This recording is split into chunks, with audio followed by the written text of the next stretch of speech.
புழுங்கரிசி, இன்னொரு அழகு இது பச்சரிசி. புழுங்கரிசி வந்து இட்லி அரிசி வச்சிருக்கேன், இது வந்து பச்சரிசி. ஒரு அழகு துவரம்பருப்பு மூத்தாள், ஒரு அழகு கடலைப்பருப்பு சென்னதாள், அப்புறம் ஒரு அழகு கருப்பு உளுந்து ஸ்பிளிட் பண்ணதான் எனக்கு கிடைச்சிச்சு. ஸோ கருப்பு உளுந்து ஒரு அழகு.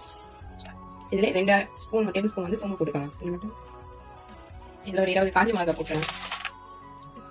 ஸோ இது ஒரு 2 hours வந்து ஊறட்டு வந்து அப்படியே விட்டுடுங்க. ஸோ ஆக்சுவலா மாவு இந்த அளவுக்கு குறை அரைச்சி எடுத்துட்டு வந்து நான் வந்து உங்களுக்கு காட்ட மறந்துட்டு நான் இதுல தாளிப்பு ஆட் பண்ணிட்டேன். தாளிப்பு வந்து ஒரு கடாயில எண்ணெய் வச்சுட்டு கடுகு, சீரகம், காஞ்ச மிளகா, மிளகு, வெங்காயம் பொடியா கட் பண்ணது உங்களுக்கு தேவையான அளவு போட்டுக்கோங்க. கருவேப்பிலை, பச்சை மிளகா, கொஞ்சம் இஞ்சி துருவி போட்டுக்கோங்க. பிளஸ் தேங்காய் வந்து கொஞ்சம் பல்பெல்லாம் கட் பண்ணி பீஸா போட்டுக்கோங்க.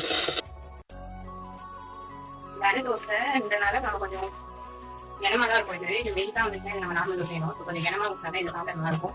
இந்த மாதிரி கொஞ்சம் கனமா ஊற்றிட்டு இந்த மாதிரி தெரிஞ்ச உடனே ஒரு பக்கம் திருப்பி போட்டாச்சு. இந்த மாதிரி இன்னொரு பக்கமும் திருப்பி போட்டு எடுத்தீங்கன்னா